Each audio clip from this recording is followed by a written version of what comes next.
Today, what are we going to talk about? A subject which is universally a favorite. No, not food, not fashion, not films. Even more popular than all that is money, money. Yes, I'm sure you'll all agree, because you can't have food, you can't have fashion, you can't go to films, especially these days in PVRs, it's so expensive. You can't do any of those things without money. Okay, we all go to work, we all earn money. Okay, we stack it off, we spend it off. Some of us even give it away. But is there a way where we can do all those three things, saving, spending, giving, without it hurting our pocket? That's what we're going to talk about today. How do you manage your money?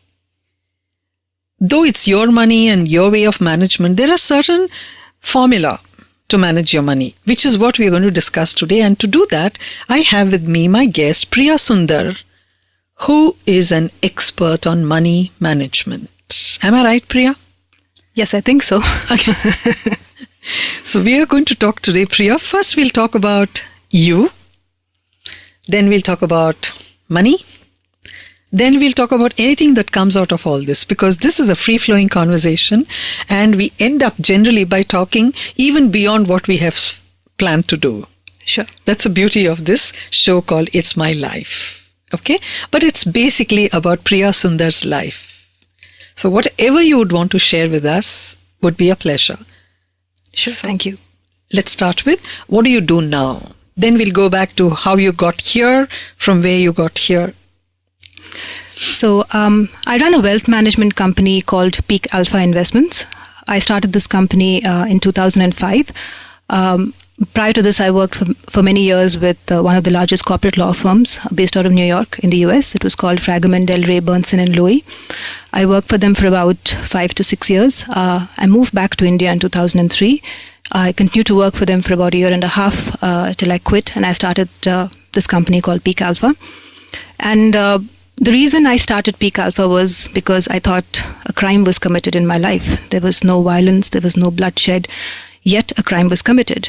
And I was so affected by that crime that I decided to quit my job and start something like this. Even though in my family, which is a very conservative Tamil Brahmin family, business is not something that people go into very easily, and therefore it was looked upon as a bit of a shocker for my family. And then when I said we're going to do this, eventually they relented, but it wasn't something that I was able to get them to come around easily to. So the crime was of such a nature that I came back to India, and when I came back from London, I brought a large chunk of my money back when I came, and I wanted to invest it, obviously, and I decided to go with the bank that I was working with and with whom I had a relationship with for the last 10 to 15 years. So they sent me a relationship manager.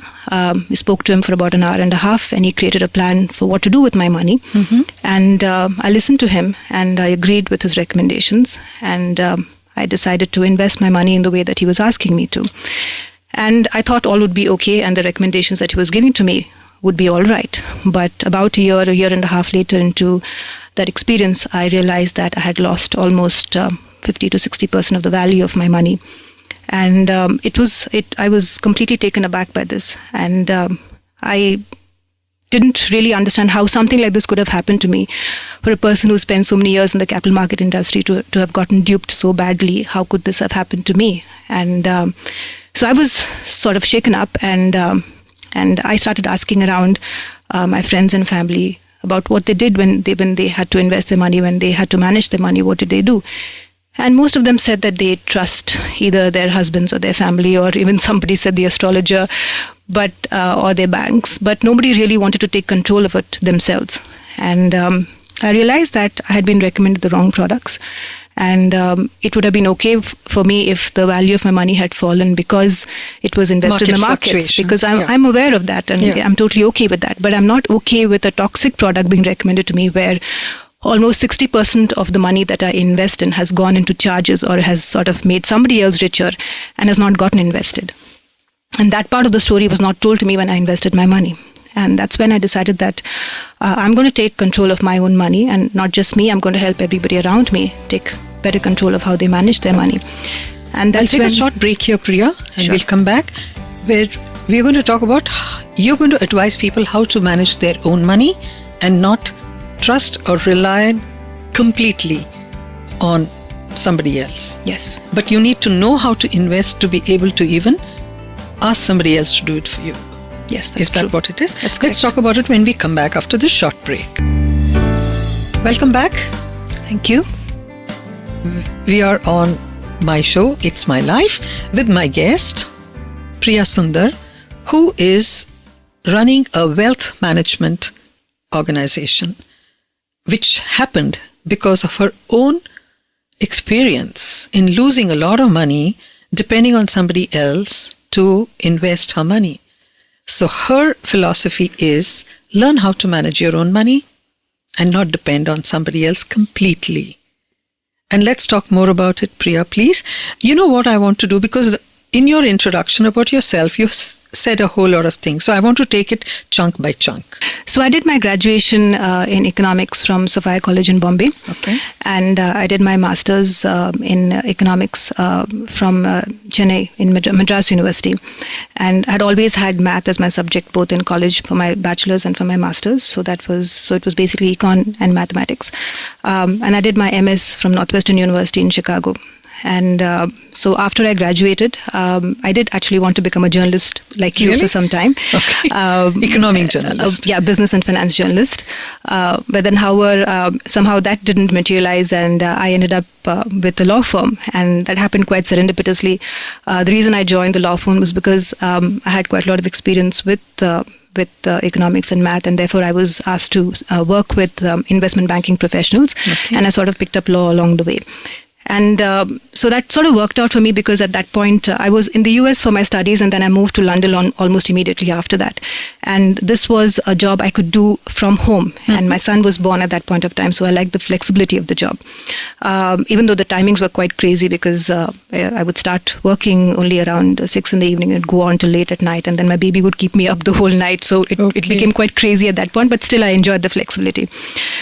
So that's how. So I was the only person working for the law firm out of London, and I did that for about 4-5 years when I was in London. And then when I moved back to Bangalore, not back, I'm not from Bangalore, moved here in 2003. I worked for them for about 2 more years before I started Peak Alpha. Why did you move to Bangalore? Because you said Chennai earlier. What Yes. pulled you to Bangalore? So we were looking to come back to India for a while. When we were in London, because When you say we, you and your my husband and I, both of us, yes. So we wanted to raise our kids in India, and so we decided that when my daughter was around 5 years old, we should move back, because after that it gets very difficult. They get used to it. It's very hard to bring them back here and for them to assimilate into the school system and all of those troubles that go along with it. So when my daughter was 5, as planned, we started to look for opportunities, and my husband found a job at Emphasis BFL here in Bangalore. So his options were either to take the offer in Bangalore or take it up in Chennai. Or in Bombay, and we chose Bangalore only because we loved the weather here. We had come here a year before, and Chennai because it was just way too hot. Coming from Chicago, then London to Chennai would have been, it's like a culture shock. This is a weather shock for the children mostly, the weather shock. And so we said we'll try out Bangalore and see how it goes, and then maybe move to Chennai later. So that's how we chose Bangalore, and we've never sort of looked back, and we love the city. So then we moved back in 2003, and that's how this whole story started. So that's about my educational background. Okay. Yeah.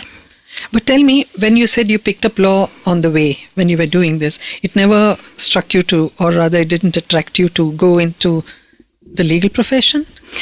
No, because you need to be trained in that, right? You need to have a degree, qualified lawyer, yes. And it made no sense to go again. Yes, to study again. I had studied enough and really was wanting to start working quickly. So this gave me the flexibility. It also allowed me to work from home. They paid me very well, and I continued to earn $1 salary after I came back to India. So that worked very well for us. Of course. And then I've never regretted that decision to work for the law firm, and it's only after I started Peak Alpha, and I love my job. I love what I do, and I'm so glad I started this company. And there's only one time I used to think about, should I have given up the law firm job, because when the rupee depreciated I know. to such an extent, I was wondering, my dollar figure salary would have done so much well for me now. But just for that instance, probably. But I've never regretted my choice of career or what I've done throughout my life in terms. You said your subjects were math, economics, statistics. and very rarely do women go into this kind of a stream, isn't it so? Yes, I think it's a perception that women don't like numbers, and not because they don't like numbers or anything, but somehow it's such a man kind of a subject, I thought. Well, never I for may me. be wrong. Never for me, because math was the only subject I found interesting right through school. And I wish I could say that. So, give me a problem or a sum, and I would take it up as a challenge and solve the entire exercise. Do you have anybody with that DNA in the family? I think my dad. And even now, my daughter is in the 10th and my son is in the 8th, and I teach them. I teach them math, I teach them physics, chemistry, I teach them all the subjects. Wow. Okay. And I will continue to do so till they're in the 12th or even college, because I absolutely adore the subject. And yes, You're the first person I met who says she adores math. Okay. And I love teaching the subject as well. So I have. No, if you love the subject, you'd like to teach also. Yeah, not just my kids, my nephews and my nieces, all of them. Everybody who has a math problem will call me or come Priya. home. Yes, absolutely. Okay, then you came back to India. Then why did you think of setting up this? Because of your experience that you shared? Yes, because of that particular experience. And that sort of jolted me and made me realize that there is a big lacuna in the market in terms of how, advice is given, in terms of how products are sold. I found the market more or less to be a product push kind of a market where, someone will come and talk to you about, do you want to buy this? If you don't like this, do you want to buy something else? It was never from the perspective of looking at me as a customer and understanding my needs and then coming up with a solution. And then products can be at the end of tailored accordingly. Product shouldn't be the first thing you talk about. So that is what I found lacking, and almost universally among everybody that I spoke to in terms of who I was trying to decide to initially who could be my advisor. So that was the gap I was trying to plug when I started Peak Alpha. More than anything, I wanted the company to be an extremely objective and ethical company where we would not take people for a ride. I would treat other people's money as my own money, because I went through the pain of losing it, and I know what it is like. And I said I would never do this to my customers. But what happened? What is it that boomerang there? I think, the fault partly lies with me, because I sort of trusted the person who I met. And I'm sort of used to, having that kind of trust with my advisor in the US and UK. I don't, drill them too much. Question that, because I think those principles are very sound there. But I didn't realize that I shouldn't have done that here. To have taken his advice and believe that he was looking out for my good. I shouldn't have taken that for granted. In retrospect, of course, hindsight is always 20/20 for everybody. But I shouldn't have done that. I should have looked at the fine print. You completely trusted him. What about your own sense, your own qualification in economics and your own money? So the numbers, when I looked at the illustration, for example, I was sold unit-linked plan, which is not a bad product in itself, but there were some of those where the charges were very high in really toxic products where the illustration didn't show that to me, or maybe I didn't notice it. But it's only in the fine print that I read that 60% of my money would have, if I invested 100 rupees, 60 rupees would have gone in charges and only 40 rupees would have gotten invested. What kind of investment is that? It sounds quite crazy, and it's even more crazy that I believed into something like this and I bought into it. Yeah. Yes. So I know that, and it's a very common sense. And unbelievably, when I started Peak Alpha and when I met my, when I spoke to other customers of mine, they had also been sold a similar product. In fact, their charges were much worse than mine. Okay. But what was the attraction about these were people who were working for very, good companies, Microsoft. I know, but what is it that attracted you to a product which is going to get you ghata and not faida? Because I was not told that there's going to be any ghata at all. Oh, okay. I did not realize that 60 rupees went away in charges. That was not told to me. What do you mean by charges? As in, see, if I invest 100 rupees, I expect all the 100 rupees to get invested in the market. Fair enough. To buy me units of a particular product, which will grow with time. Correct. I don't expect that out of the 100 rupees that I invest, 60 rupees will go towards... Paperwork. Not paperwork. Go towards paying somebody commission. For selling me that product. Really? So that money doesn't get invested. So then I have no 60% hope. commission? I have no hope of recovering that money. So like I said, I was okay with that money being down, my investment being down, provided the market was down, because I know eventually when that It'll come up again. come up. But if the money has not been invested at all, and it has been paid out to somebody, then there's no hope of that happening. That I've just lost that money. This is like loot maar. It is. And there have been products as toxic as this, which is why in 2009, IRDA, came up with a new set of regulations. A lot of these ULIP products were revoked and new ones have come into place. And I have to say that some of these products now look very good, but at that point that I invested, they were very, very bad products. This ULIP is a government thing, isn't it? No, it's a ULIP is a unit-linked investment plan and insurance plan, and it is. It's a public sector types. Yeah, it could be issued by a public sector insurance company or a private sector. It's just a kind of an insurance plan. Okay, but it is isn't linked. there a monitoring authority for all these things? Well, there is, but the assumption is that when you're investing into something like this, you invest with your eyes open. You read Caveat what is there. emptor and all Yes, that. yeah. Yeah, caveat emptor. So you read what is there and you understand the product, and when you sign off on it, you're basically signing off an agreement saying that I agree to all of these charges, I agree to everything, and nobody has the time to read through the fine print.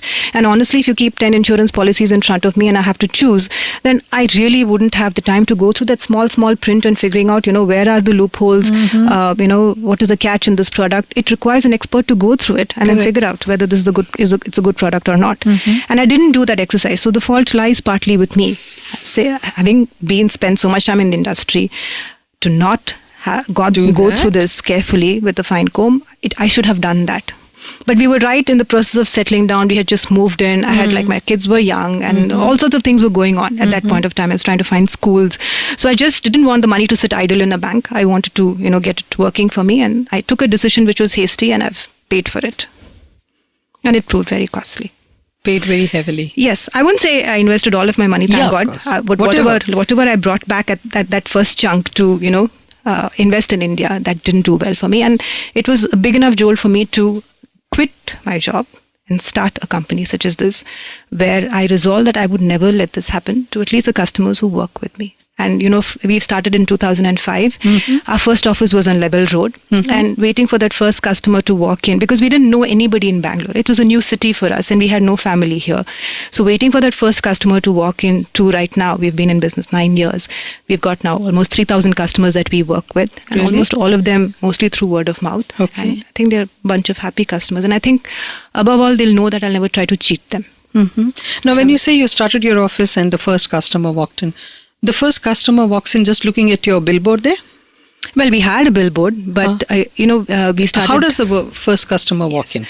So what we did was, I had no experience in running a business, right? We were very excited about starting the business, and but how do we make money? How do you absorb the costs and still go on month on month? So and we had set up the office on Lebel Road, which was fairly expensive. It's prime property, and so what we did was, of course, we'd put up a board and everything, but we were waiting, and of course there was no customer walk-in, so we decided to sort of look at the area, because it's a very wealthy neighborhood, and so we created a campaign, as in we wrote letters introducing ourselves, and we sort of posted it to all the people in the neighborhood. We put it in their post boxes. Mailing. Yeah. And we spoke very sincerely about why we started this business and what we want to do with their money. Okay. And that's when the first customer walked in from the neighborhood. And he came in to check us out, basically, and to see what we are all about. And he started speaking to us, and then he eventually invested his money, and that's how that first customer came by. And since then we've grown. We have about 3,000 customers now, and very happy to say that we are. We've always said that it was okay to not grow very quickly as long as we're doing the right thing for our customers. And it has to penetrate. It has to penetrate. But I'm happy to say that in these 9 years we've also grown, and we've also have very happy customers. So I think above all, the fact that we want to be ethical and objective, and it's also in my interest to make my customers realize what they're investing into, because I think it'll boomerang on me at some point or the other. Because unhappy customer, it's an unhappy customer, he would actually spread the word to 10 other people, and they would never work with me. So I think that model doesn't really work at all. I have to keep my customers happy. We'll come back after a short break, Priya, and talk a little more how to keep your customer happy. Sure. Yeah. So let me ask Priya, what is a happy customer? How do you keep a customer happy? I think a customer cannot be happy if you just sell a product to him. I think a customer satisfaction is very important these days because there's a lot of competition. A customer satisfaction doesn't just occur when you give him the right advice on a product. It is also about building a relationship with the customer. It is also about the execution. How well you execute the recommendations that you're giving him.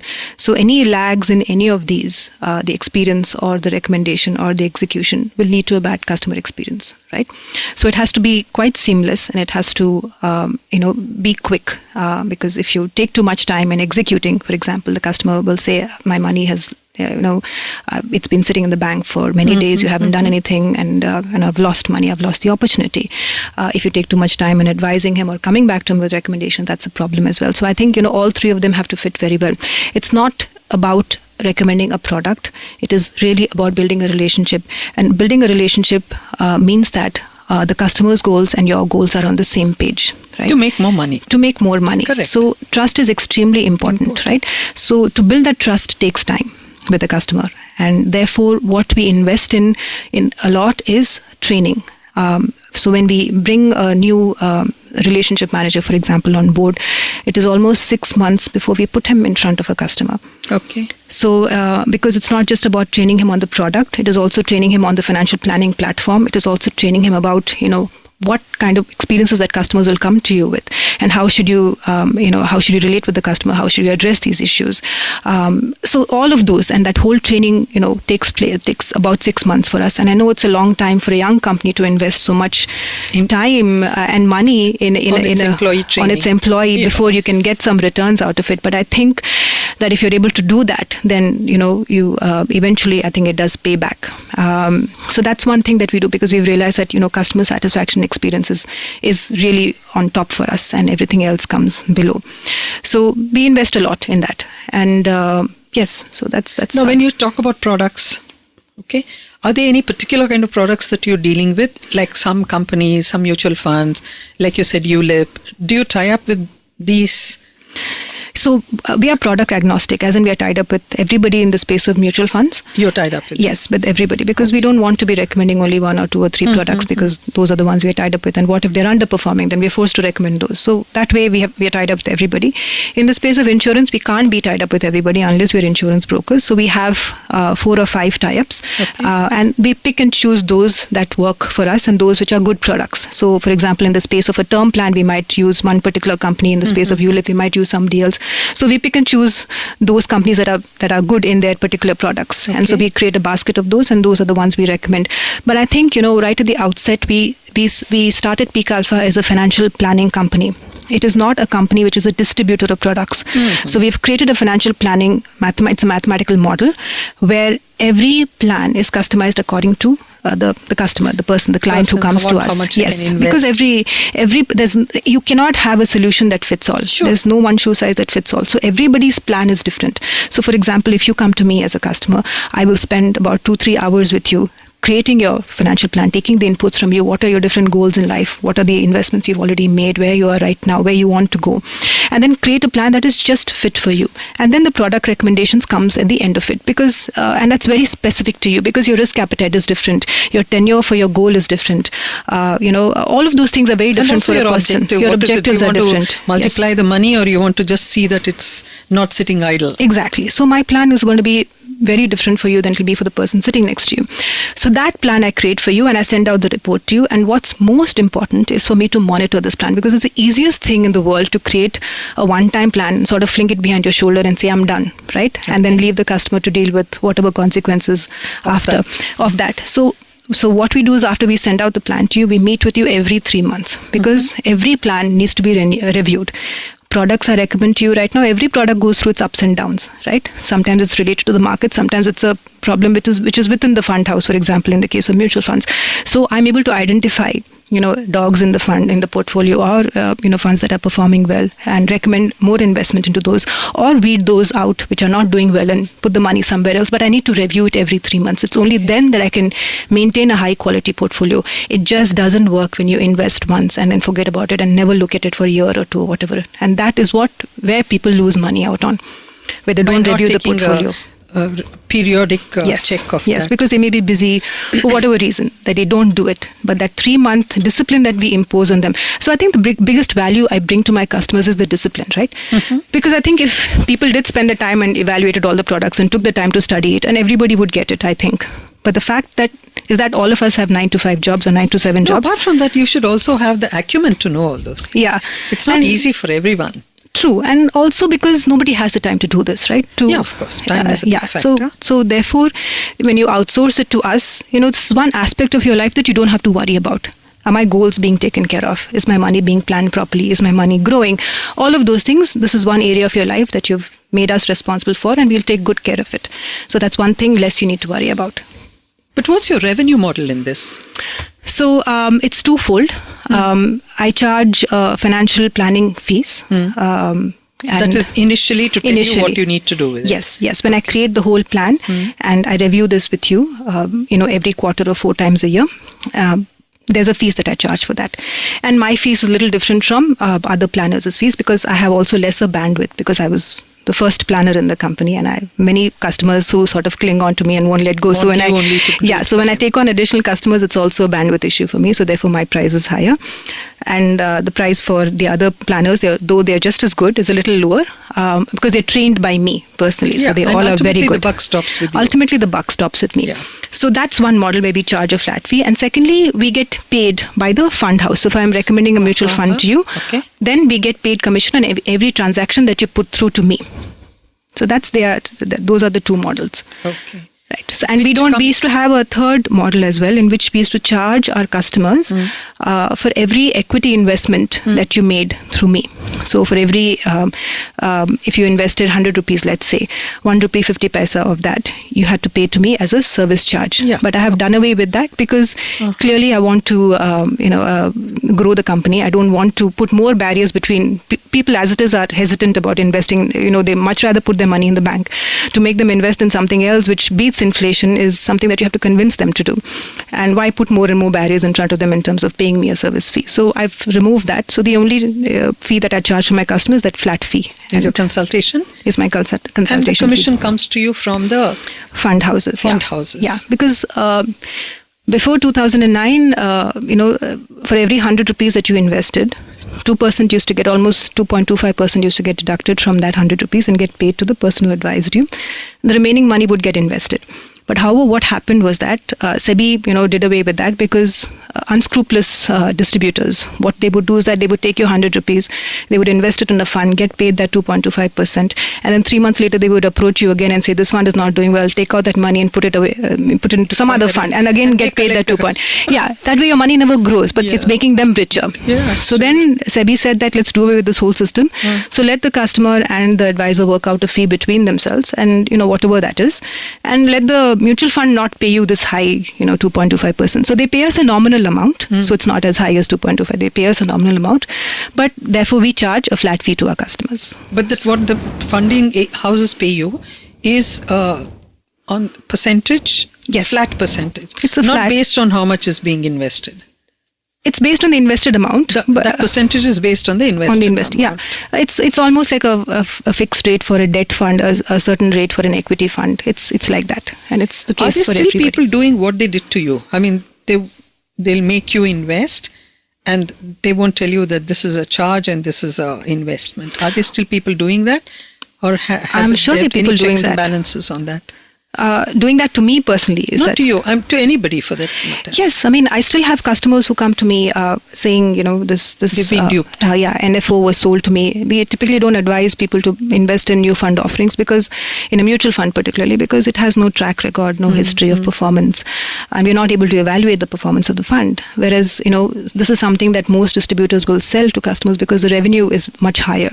So they'll get about a 3-4% on this, whereas normally for something which is, proven, been around for a long time, you'll probably get a 0.5. They want more customers. They want more money from each investment. So we've created something called a peak filter, which out of the so many 1,500-1,600 different mutual fund schemes there are, we evaluate every single one of them across various parameters in terms of risk, performance, concentration in the portfolio, everything, and come up with our filters on what are the top performing funds. And those are the ones that my customers will invest in. And those are the ones I will tell my relationship managers to advise my customers on. So that way we are monitoring the performance of the portfolio. They can't just go and recommend anything that they want to my customers. It has to be from the list that I publish every month. Okay. Yes. So I have control over the funds I recommend. So I know that whatever I recommend right now is a good fund.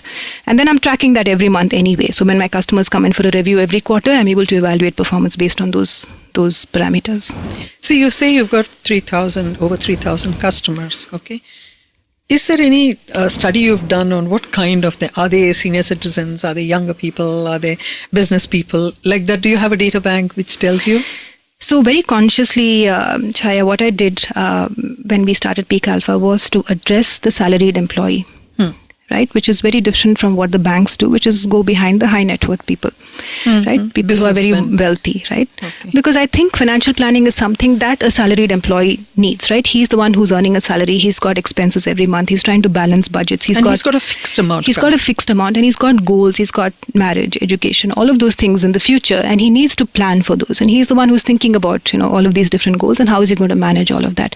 And he's sort of like a headless chicken. He doesn't know. Someone tells him something, somebody else tells him something else, and he doesn't know where to put his money, right? He's not educated, as many of us are not in this area.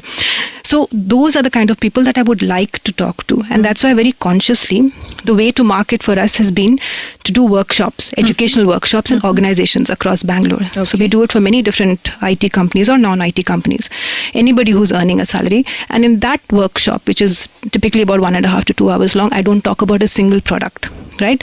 But I talk about what are the questions to ask? How do you manage your money better? So even though you don't work with me at the end of the session, when you walk out of that room, you have a set of tools you can walk out with and put them to use. At least ask the relevant questions to somebody who comes to sell you a product. So those are the things that I want to empower people with, because, having been through that experience, I think, spreading my knowledge is something that, I enjoy doing. And for many of these workshops, I don't charge anything at all, nothing. And I just do it for the sake of education.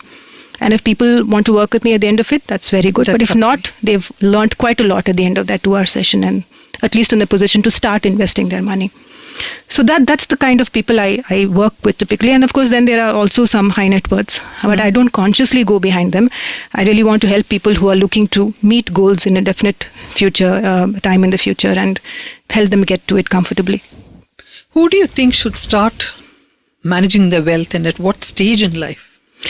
I think the earlier you start, the better, because one thing that I see among youngsters, right, who've just, on their first job, who've just started their careers, to say that why should I invest right now? I mean, I want to go buy that mobile phone or whatever it is. But the earlier you start, even if it's 500 rupees every month, you'll be amazed at how quickly your money can grow. Your 500 rupees can help you become a crorepati. 30 years down the lane, because that can be your retirement funding. But the earlier you start, the better it is, because the power of compounding takes over, right? Every rupee earns you another, the interest on that rupee, and then so on and so forth. And that 500 rupees, somehow you would mindlessly spend it on something, right? You would go to a restaurant. Exactly. But if you put it away and let that grow for 20 years, you'd be amazed at what that can do for you. So the thing about youngsters is that retirement is too far away. I don't want to think about it. That's something that I want to change. Start putting away a little bit every month from now. And you will really, you will be in a very, very good place at the end of it. And when you say put it away, where do you put it away? I would say for youngsters, no, you should invest it, because there's a difference between saving and investing. Okay. Saving is you earn 100, you spend an 80, you save a 20. That 20 rupees can be in a bank account savings deposit, which earns you 3.5% interest. Correct. But with our high inflation rates, if you don't even get a return which is equal to inflation, you're not really moving anywhere. In fact, you're moving backwards, right? So you need to invest it in an instrument that does better than inflation. So clearly, if it's a young person who has a 20-year horizon in front of him, equity mutual fund would be a very good destination to put that fund. But every time the mutual fund says mutual funds are subject to risks, there's always a disclaimer there, isn't it? Yes. We'll talk about this disclaimer after we come back from a short break. Priya, it's getting more and more informative. Grow your wealth. Earning your wealth, you take a lot of trouble, lot of time to earn wealth. But you should let that wealth grow without your spending much time on that. That's what Priya helps you do. Am I right, Priya? That's correct. Have I got Yes. it right? You have, in a nutshell, yes. So it's like your child. You give birth to the child, and then thereafter the child grows. But you have to feed the child, you have to bathe the child, you have to educate the child, a lot of work. But if you want to grow your wealth, you don't have to do so much work. Yes. You can just hand over that to a wealth management company which advises you. But you must be really careful whom you choose, because as Priya herself was fooled, she says, into making the wrong kind of investment by an unscrupulous person. So you need to be very careful whom you depend on for your... But basically, she's creating workshops to make people understand how to decipher the good from the bad. Yeah.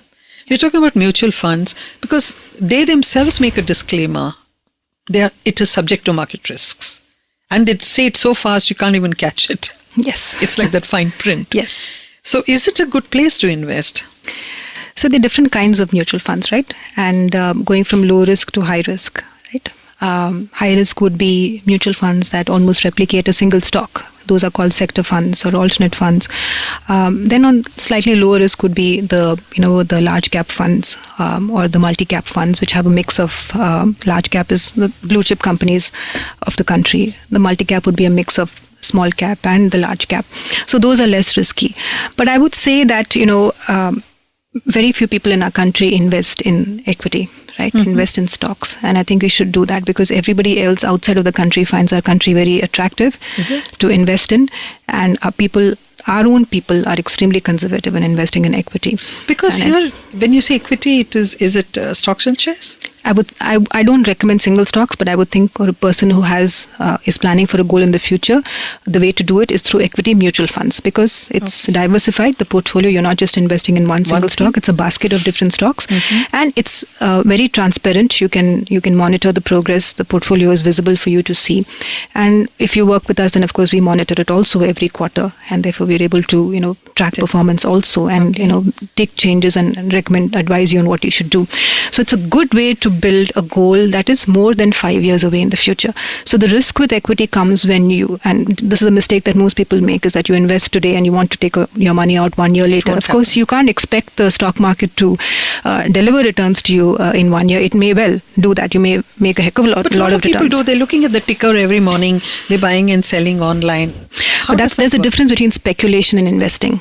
Okay. So if you're entering the market in the morning and selling off in the evening, then you're sort of speculating, right? You're in and out. You don't know. Nobody knows which way the markets are going to move, right? All we know is that in the long-term trend is it moves one way, which is upwards. But in a gap of, let's say, in a horizon of, let's say, 5 years, which year is going to go up, which year is going to go down, just nobody knows. Right? Which is why I say when you have a horizon of more than 5 years, equity is a good home to put your money to grow.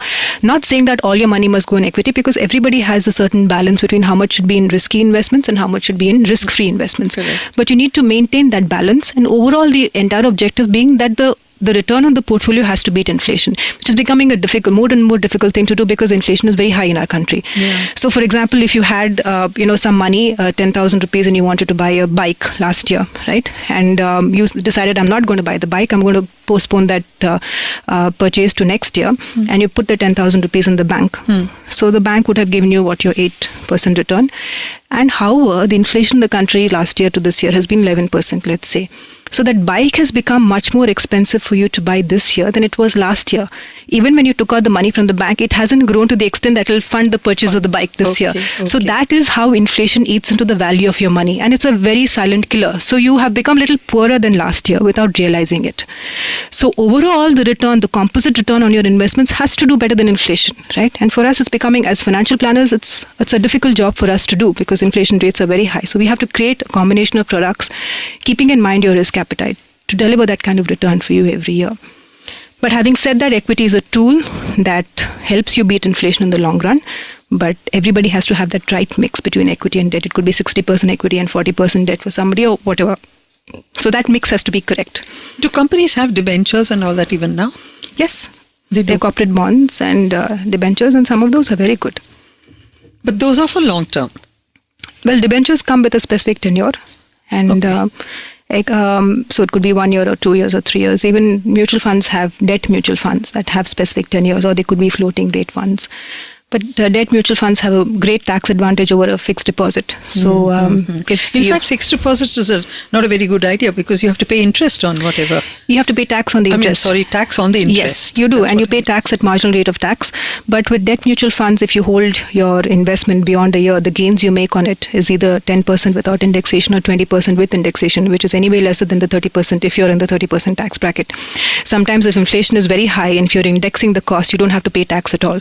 So it's the awareness about these products that is not there. I find that people are not even aware that to get a return that is on which you pay lesser tax, so your post-tax return is higher, you're able to beat inflation. All of those things are fairly complicated. So we have to put that in the model and try to deliver that for our customers. But chartered accountants can't help you with these Chartered accountants are good accountants. They're not investment advisors. It's two different things. So they only help you tabulate and where you file your taxes and all of that. So in terms of determining what is the right product for you, creating your financial planning goals, and in recommending investments, I don't think they're qualified for that. What about senior citizens?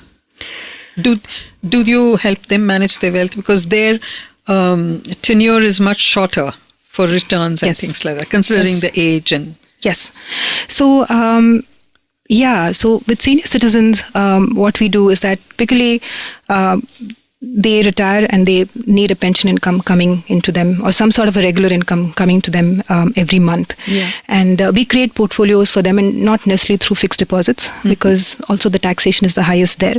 So we create a portfolio of maybe annuities, maybe some part in fixed deposits, some part in debt mutual funds, where we do a systematic withdrawal plan, which basically sells off units of a particular fund every month and generates that kind of income for the person. So it's a combination of things that we do so that the post-tax return for them is higher and they're able to manage their expenses, because we don't have too many products in the country that are adjusted for inflation, even in terms of pension funds or annuities, that you have to work. You have to pay a tax even on your pension. Yes, on the annuity you pay a tax. So we have to create portfolios that are not, taking away the tax. So in a way, because for them, the inflation hits the highest, because they get a fixed pension and expenses are rising every month. And so we have to do something in which they are able to maintain their lifestyle.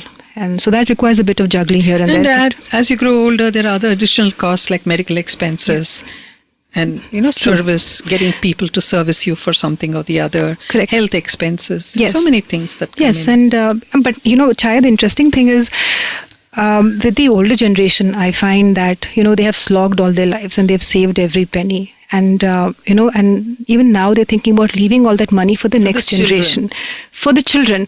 And they hesitate to spend the money on themselves. And I keep telling them, go on this holiday, do something, spend more money, go watch a movie, do something. But they're very hesitant to do that. So for them, a good financial plan is in which they are taking care of their basic needs and bequeathing a large part of it to the next generation, to the children. But, that's not necessarily the best financial plan, I would think. I mean, for the younger generation, I would say that, don't scrimp and scrounge so much. Enjoy your life. One of the best things about doing a financial plan is it tells you how much you can spend. I'm not necessarily going to tell you to stop spending. I might tell you to spend some more. Maybe you have the ability to do that, because in my model, I'm able to foresee your future from today right until the time that you're not there in the world anymore. Okay. So if you're just going to bequeath like crores of money to your children, you might as well improve your lifestyle today and enjoy your life. Don't, scrimp and scrounge so much. You have the ability to spend. So, we only have so many years to live. And so I think people should enjoy life as well. And I tell them that. I think you should spend some more. And they're quite surprised to hear me say that. Do you have many senior citizens coming to you? Has quite it caught few. On? What I want to ask you is, do senior citizens, are they sensitized to this? What you're told. Yes, but for senior citizens, they're also very risk averse, right? Yeah, and for them, of course, I understand where they're coming from, and we also create portfolios that they're comfortable with. But for them to try out these kind of products, I would say they're still a little bit scared. But I think that mindset will change eventually, because they're tax is quite high because the pension income is there. Plus, they have interest on fixed deposits and various other Everything assets. coming, So all put together, they pay quite you're a in a lot high of tax. bracket. Yes, and for them, when I show them that if this is what you could do by investing in such a way, and this is your post-tax income, then yes, they get convinced. And slowly, it's a change of mindset, and I'm bringing them around to it, and clearly keeping their risk appetite in mind, because I don't want to, shake them up and say, okay, investments have done poorly now. Wait it out a quarter, and we'll see how it goes, because that kind of thing, up and down movement in the market, give they them a can't heart take. attack. Yeah, they can't take, and I don't even want to put them through it. So it's a mix of both. Trying to get them a higher return, but also keeping the investments mostly safe. So yes. Thank you so much, Priya, for this very enlightening conversation. And I do hope people will get sensitized to managing their wealth, letting the wealth grow and beat the inflation, and go to the right person. And the right person would be Priya Sunder with Peak Alpha. Exact name? Peak Alpha Investment Services.